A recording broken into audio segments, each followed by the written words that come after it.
প্রত্যেকেই যে আমরা প্রিয় নবী সাল্লাল্লাহু আলাইহি ওয়াসাল্লামকে অনুসরণের মাধ্যমে ভালোবাসো। কিসের মাধ্যমে? কোন আবার বলেন ভাই, কিসের মাধ্যমে?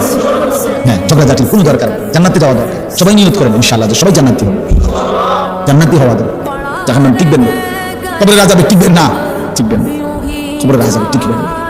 হ্যাঁ, আমরা কিতাবে পড়ছি ঈসা আলাইহিস সালাম, নূহ আলাইহিস সালামের জামানার ওনার একজন সন্তানকে কবর থেকে উঠিয়েছেন আল্লাহর কুদরতে। দেখছেন ওনার চুল দাড়ি সাদা হয়ে গেছে। তো নূহ আলাইহিস সালামের জামানার মানুষের চুল দাড়ি সাদা হতো না, কিতাবে আছে, যত বৃদ্ধই হইতো। ঈসা আলাইহিস সালাম জিজ্ঞেস করছে, আপনার চুল দাড়ি সাদা হলো কেন?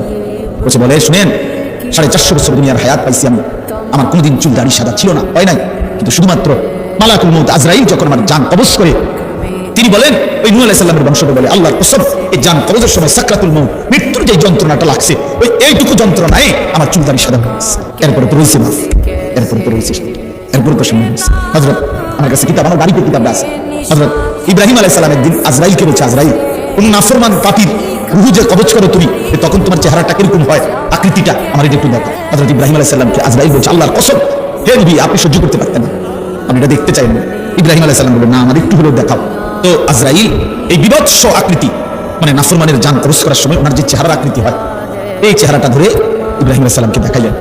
বিশ্বাস করেন, এই কিতাব আছে, ইমাম কুরতুবীর কিতাব। ইব্রাহিম আলাইহিস সালাম একটা চিৎকার মারা বেহুশ হয়ে গেছে।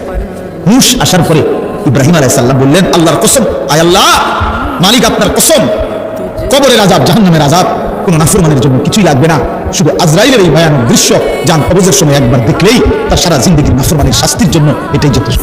বন্ধু, আমার কষ্ট হবে, ছেলেরা নষ্ট হয়ে শেষ পর্যন্ত কিন্তু খুব বেশি আগাইতে পারতাম।